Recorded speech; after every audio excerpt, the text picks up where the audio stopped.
Hey, I'm Kevin Burnside. This is for Cyber 200 Section 3 for Mike's Fall 2023 cohorts. This is cybersecurity, blue collar, or white collar.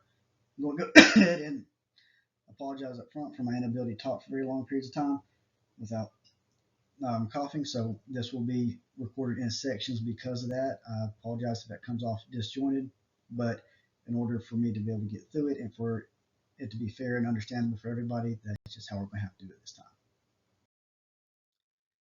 Divisions defined. All right, defining blue collar or white collar. What's the difference? Well, blue collar workers in private or public sector employment who engage in manual labor or the skilled trades. We really lean on that skilled trades part. Distinguished by on the job learning training, certifications over structured degrees, technical mastery, utilizing applicable techniques.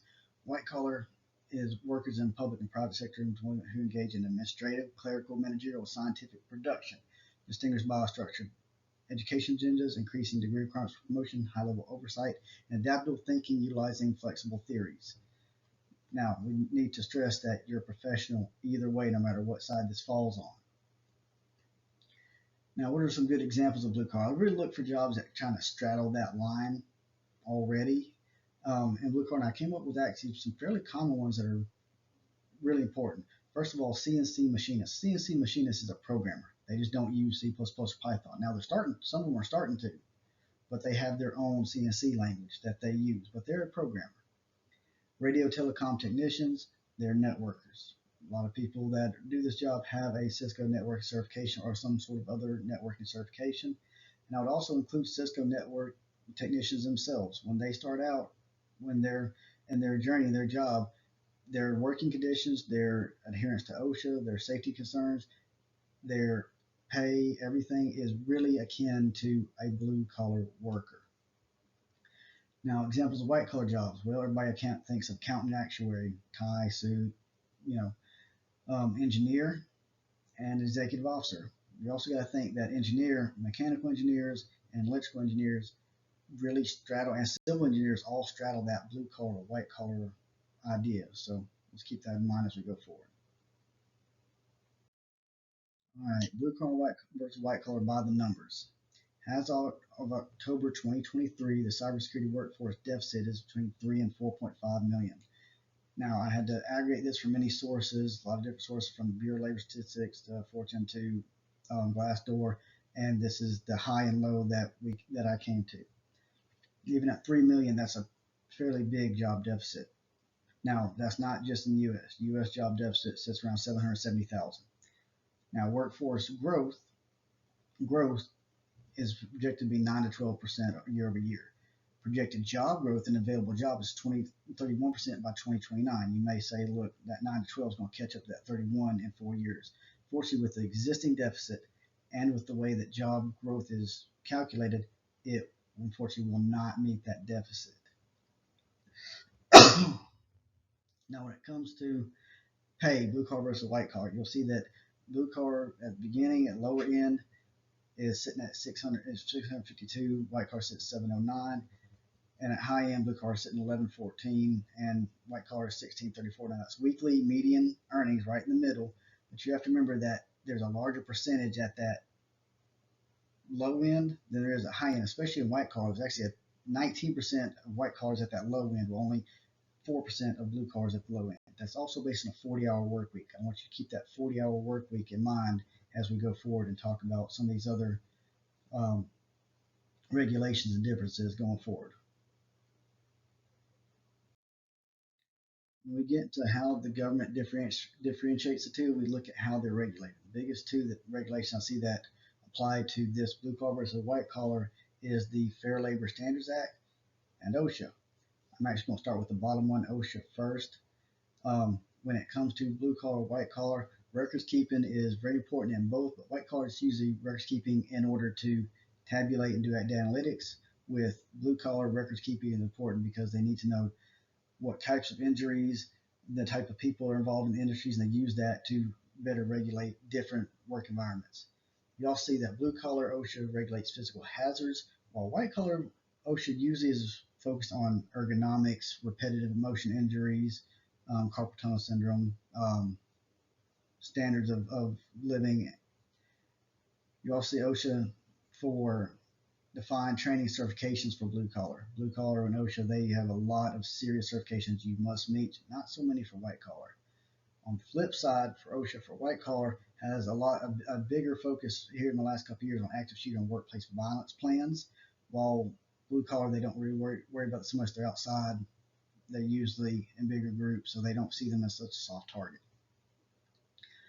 Fair Labor Standards Act, most white collar positions are exempt from the Fair Labor Standards Act because of those three: minimum wage, overtime, and maximum hours worked. Because a lot of white collar jobs, as you move up, get into salaries. Remember that 40-hour aggregated median salary? Well, they're getting that salary for working on way more than 40 hours, and most of them are actually exempt from overtime.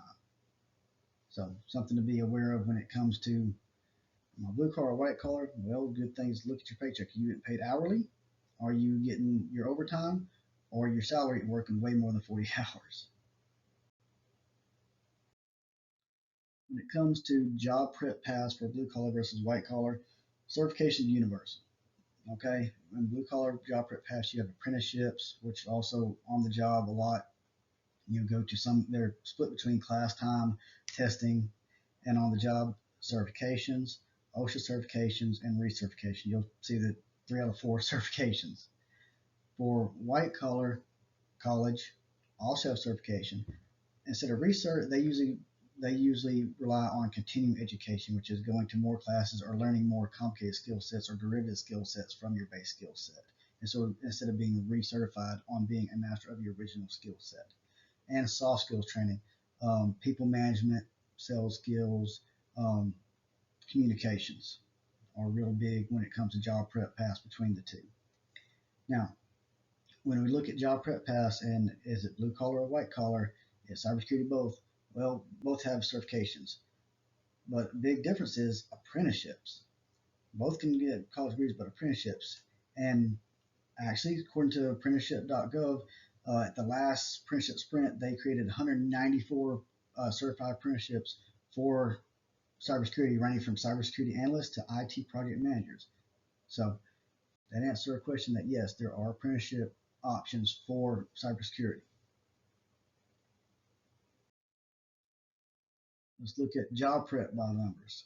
37.9% of the U.S. population has a degree, which is actually up 6% over 2 years from previous 31% across all universities, educational facilities, all majors. I want to stress all universities, educational facilities, and all majors. Not every educational facility or institute that calls themselves a university or college is certified, not regionally or nationally. So that is a wide margin.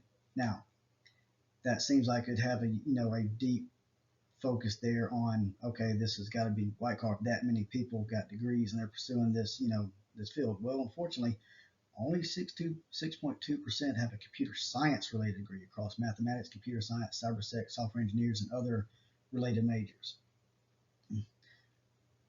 Now, yet the interesting thing is that computer science and related degrees are actually the third most popular among foreign students. So the U.S. population is actually being outstripped. And it may force the U.S. population to move into being a blue collar IT industry if this continues and they continue to get outstripped in the academia department by foreign students and the foreign world. In that same period, since COVID started, cybersecurity certifications, Security Plus, CISSP, CISA, AWS, and others have grown by 16%. It's aggregated from the amount of certification exams that are being given.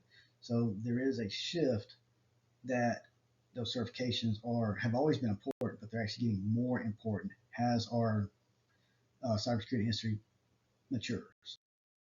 So where does that leave us so far? We still got a little ways to go. Where does that leave us so far in the verdict of, is it white collar, is it blue collar, does cybersecurity focus on academia, does it focus on certifications? Both. Does it have an apprenticeship program? Yes. Is it regulated by OSHA? A lot of positions actually are, especially the ones that are frontline and actually interacting with the business infrastructure and hardware. Does FSLA apply? A lot of positions, yes. Yes, there are still some salary positions, Same for white collar. They kind of move up as they get up there. They start to get those salary positions. But a lot of people, especially ones that work on contracts, project managers, stuff like that, will still be pay attention close to that FSLA. So job prep options, both. Job performance, both. You have coders and programmers who sit in an office all day and code. You have project managers that sit in office and do meeting, and worry about that top down, adaptable, what's my next idea, how can I contribute to the business, and the others that are, hey, this is my job, I'm here frontline, I need to get this done, I'm working with my hands, I'm networking, or even some programmers saying, hey, I'm working with frontline teams with engineers to actually solve problems. Entry level perception, honestly, it falls on blue collar. Low perception falls on white collar. So where are we at? Again, we're on both. So our field mirrors many unionized fields in that there are blue collar and white collar positions, and a transition between the two. This transition period usually occurs 3 to 5 years in the field after achieving two major certifications. Can be any two, from PMP to Security Plus, CISSP. This isn't always signified by promotion to CISO or Information Security Officer, but it could be a position change in a CERT team to a coordinator or team leader role, or it could be being asked to take a more active role in policy development. Of course, there are exceptions. Some people may stay as a technical role their entire career. Others may start in the project management path. All these are perfectly valid. However, this freedom and fluidity comes with consequences. Now, what are some of those consequences we talked about earlier? Well, one of the major consequences is going to be, since we're both blue collar and white collar, and we still consider both, and we're not in firmly one camp or the other, is the effect on talent acquisition and retention. Now, from an acquisition viewpoint, which is recruiting, onboarding, uh, prospecting, job descriptions, you have HR confusion. A lot of the HR people are writing wish list for, or recruiters are writing wish list for jobs that don't need a wish list because they don't know which crowd they're going from. So they just go with, let me shoot a line hoping to get the top that wants a job down here.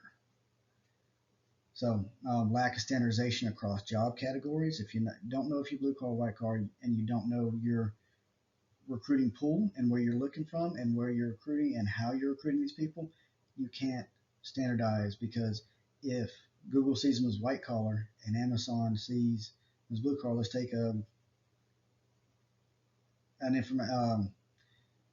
sales engineer. Let's take a tech sales engineer. If Google sees them as white collar and Amazon sees them as blue collar, they're going to write two very different descriptions with two very different set of qualifications. So you are a great Amazon sales engineer, but Google won't even look at you because your qualifications don't match their idea. We're competing with both industries, from blue collar and white collar. We're competing with the networkers. A programmer can become a CNC programmer, work way less hours, and if they're good, make just as much doing that. So you're actually competing with manufacturing for these same people. Job prep confusion. If we don't know blue collar, white collar, neither academia or certifications can settle on standardizing their job prep, and we'll get to that next slide. And lack of qualified recruiting community. If recruiters don't know what they're recruiting from, they don't know how to recruit good people. Retention problems. It leads to a high turnover because of lack of commitment by the employer and the fear of training investment, because that person is going to turn over, and unfair pay practices. Me and Bob may both get the same job, and I get paid $5,000 more a year or $2 more an hour than Bob, who has a similar resume, but I came from a blue collar position to a company that sees the blue collar. He came from a white collar position to a company that sees this position as blue collar. So they value me more than him, even though with his white collar experience at high level, he may have better planning initiatives than I ever could. So those are some of the effects that this fluidity might cause. Now, since we've said that we're in this camp between blue collar and white collar, and there's this transition period throughout your career, well, how does that affect job prep resources? Well, for the academia side, You have colleges that rush to provide quality majors, a lack of quality control within the majors, classes, and instructors, underqualified instructors. They may take an instructor from maybe a great math or statistics instructor and put them that knows, entry level Java and put them in a Python coding course as an instructor. Not saying they couldn't do it, but are they qualified to do it as an industry professional that's done Python for a major company? They're not. And then you have value dilution. We'll come back to value dilution here in a second. Certification programs. Lack of oversight means uninformed customers, value dilution, and more HR confusion. Start with that certification first. The lack of oversight, uninformed customers. Google how many certifications are for cybersecurity. Knowing what you know, figure out how many of those are worth something from good universities. And that's from people that are in a master's degree program. Imagine just a random person who got out of the military, doesn't know much anything, but knows that IT is a good, solid career. They start searching. They could spend hundreds or $1,000 on certifications that don't mean anything. And HR has to deal with the problem too because they have to deal with all these certifications, all these different places, and they can't look up every single one and understand how valuable they are. Academia, same thing. Like I said earlier, not every college and institution that calls itself a college university is certified. That leads to further value dilution and more confusion.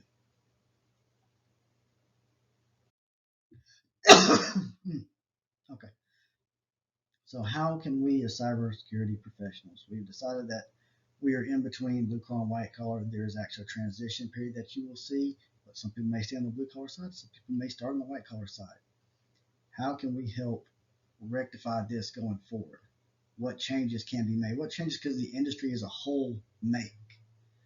Well, first, we could take a key off the military on their warn-off system, which provides a smooth transition from technical to management.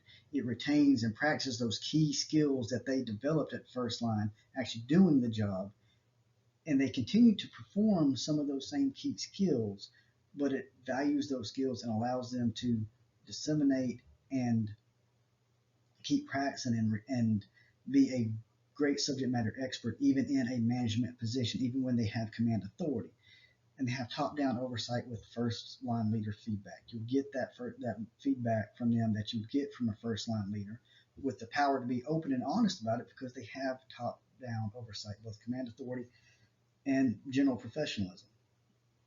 How else? What other things can we do? Well, we can value people based on their skills, not just the resume.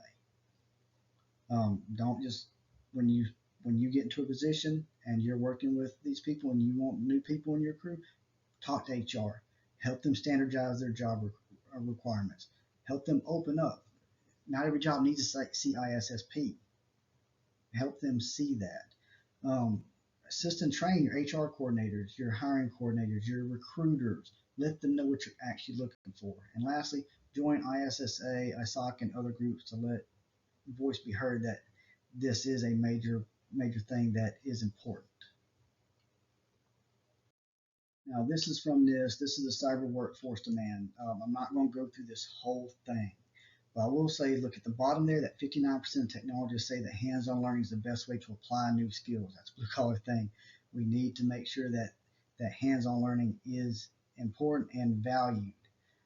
Um, you also see 83% of corporate boards recommend increasing IT security headcount, which means that 31% may end up being much, much, much higher. We need, as professionals, need to be ready for that to increase. And even this is saying they're projecting a 35% growth between 21 and 23, which is originally projected to be 16. And finally, we have the sources where I got my shorter stats from, or I had to aggregate that from regulations, where you can look at OSHA, FLSA, wage statistics, most current wage certificate I could get from government, from Bureau of Labor Statistics, job prep statistics. Pay attention to that cybersecurity apprenticeship one. I think everybody that can't find an internship or wants a foot in the door, needs that first job, look there. Also clean by states. Again, I think that we just kind of decided we're in both camps and we have to make the best of it.